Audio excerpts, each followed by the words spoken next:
Hello friends, welcome back to my channel. मैं अपने channel के ऊपर प्रेगनेंसी की सीरीज स्टार्ट की हूँ, जिसके अंदर मैं ऑलरेडी वीक 16 तक सब कुछ शेयर कर चुकी हूँ। आज बारी है वीक 17 की।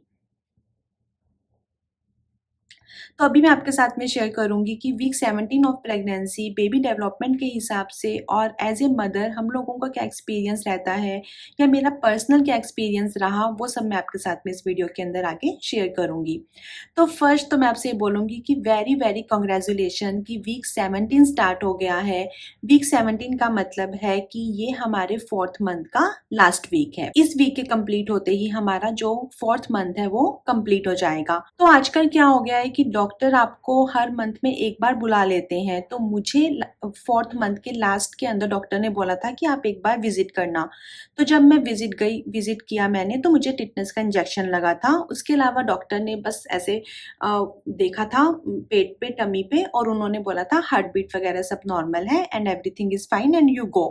15-20 मिनट लगे थे, बस उतना ही था। अब फिर डॉक्टर ने मुझे बोला था कि आपको नेक्स्ट आना है 5th मंथ के स्कैन के लिए। तो डॉक्टर के पर्सपेक्टिव से तो यही था 4th मंथ के अंदर।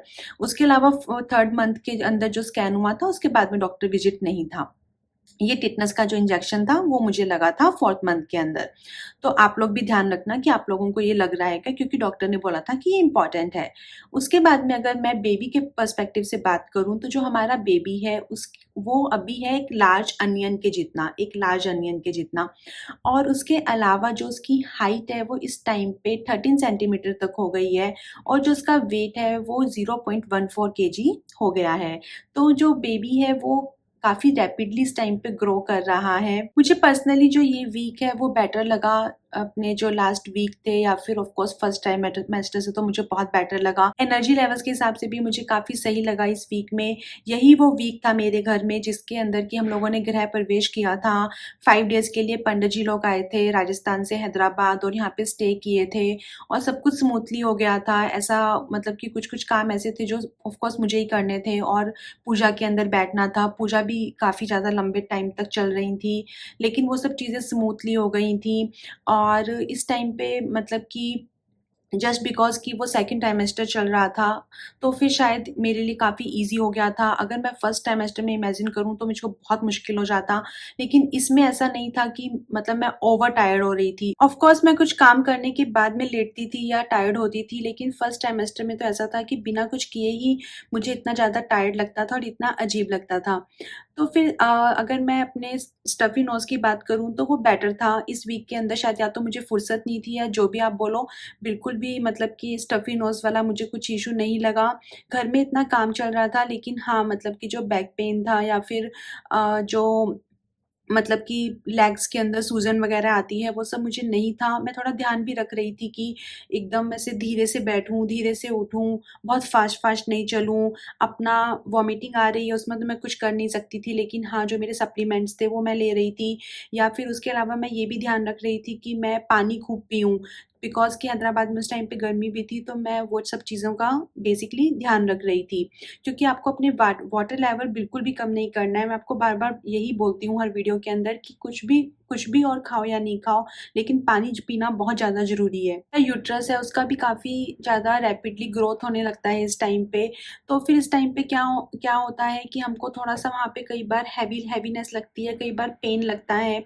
अगर वो पेन हो रहा है और फिर जा रहा है तो ठीक है, अगर वो कंसिस्टेंट है तो फिर आप अपने डॉक्टर को बताओ।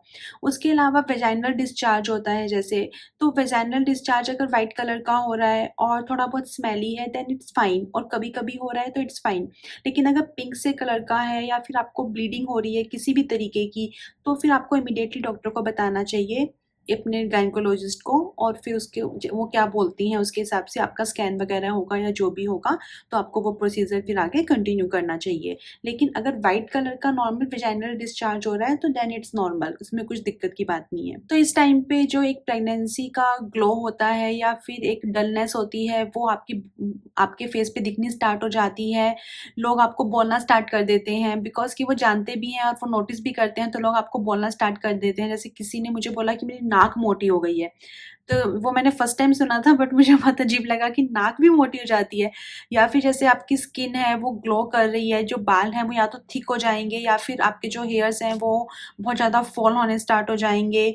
तो फिर इस तरीके से काफ़ी ज़्यादा आपकी जो बॉडी है उसमें चेंजेस होते रहते हैं। तो ये सब चीज़ें बहुत ही ज़्यादा नॉर्मल है प्रेगनेंसी के अंदर। जब आपका बेबी डिलीवर हो जाएगा तो ये सब चीज़ें वापस बैक टू ट्रैक हो जाती हैं। लेकिन मैं अगर अपना केस बताऊँ तो जो उस टाइम तक तो मेरे फेस पे ग्लो था। मुझे ऐसे किसी ने नहीं बोला कि बहुत ज़्यादा डल हो गया है फेस। फर्स्ट 3 मंथ्स में डल था, लेकिन उस टाइम पे काफ़ी ज़्यादा ग्लो था। मेरे साथ में एक ये भी था कि मुझे गर्मी लगती थी, मतलब कि आशीष को ऐसा लगता था कि एसी की ज़रूरत नहीं है, बट मुझे ऐसा लगता था कि नहीं यार मुझे बहुत गर्मी लग रही है, आप एसी चलाओ। तो मुझे स्वेटिंग लगती थी। आई थिंक कि बॉडी के अंदर इतने ज़्यादा चेंजेज़ हो रहे होते हैं, या फिर जो हम थोड़ी बहुत दवाइयाँ ले रहे होते हैं उसके कारण भी हमको गर्मी लग रही होती है। और उसके अलावा मैंने एक ये भी चीज़ फ़ील किया कि जैसे ब्रेस्ट वग़ैरह का साइज़ इस टाइम पे हमारा बढ़ रहा होता है, तो फिर आप उसके हिसाब से ही अपने कपड़े वग़ैरह चूज़ करो, ऐसे थोड़े ढीले-ढीले कपड़े पहनो, बहुत ज़्यादा टाइट जीन्स वग़ैरह इस टाइम पे रिकमेंडेड नहीं होती है।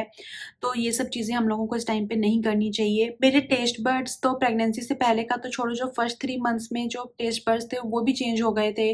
तो इस टाइम पे ऐसा था कि मुझे बहुत ज़्यादा फ्रूट्स खाने का मन करता था। मुझे बहुत ज़्यादा क्रेविंग होती थी नॉर्थ इंडियन साइड के फ्रूट की, और मैं ऐसे सर्च करती रहती थी कि हैदराबाद के अंदर प्लम नहीं मिल रहा है, फ्रेश बादाम नहीं मिल रहे हैं, पीच नहीं मिल रहा है, आड़ू, और इस तरह से काफ़ी ज़्यादा ऐसे चेरी, जामुन, ये सारे फालसे, ये सारे जो फ्रूट्स थे मुझे इनकी बहुत क्रेविंग होती थी, जो कि हैदराबाद में नहीं मिल रहे थे। मुझे अच्छे से याद है कि गर्मी सी स्टार्ट हो गई थी तो मैंगोज़ आने स्टार्ट हो गए थे। मैं बिल्कुल भी मैंगो पर्सन नहीं हूँ, कभी मैंगोज़ नहीं खाती थी।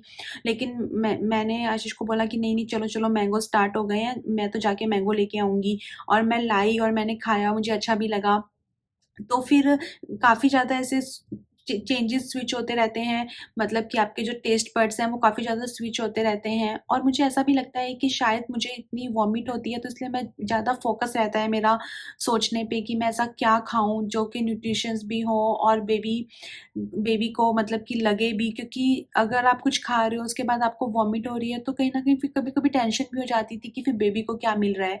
लेकिन फिर डॉक्टर ने बोला कि आप उसकी टेंशन मत लो, बेबी ऑटोमेटिकली सब अच्छा आपकी बॉडी से ले रहा है, आप चाहे खाओ या नहीं खाओ, बेबी सब कुछ ले रहा है, तो आप टेंशन मत लो। अब वॉमिट हो भी रही है, देन भी आपको खाना ही है, उसके बाद वॉमिट हो रही है तो होने दो, that's not in your control. At least 40% तो फूड आपकी बॉडी के अंदर गया ना, उतना भी सफिशिएंट है। तो गाइज ये था वीक 17 ऑफ प्रेगनेंसी जो मैंने आप लोगों के साथ में शेयर किया। नेक्स्ट हम मिलेंगे वीक 18 ऑफ प्रेगनेंसी में।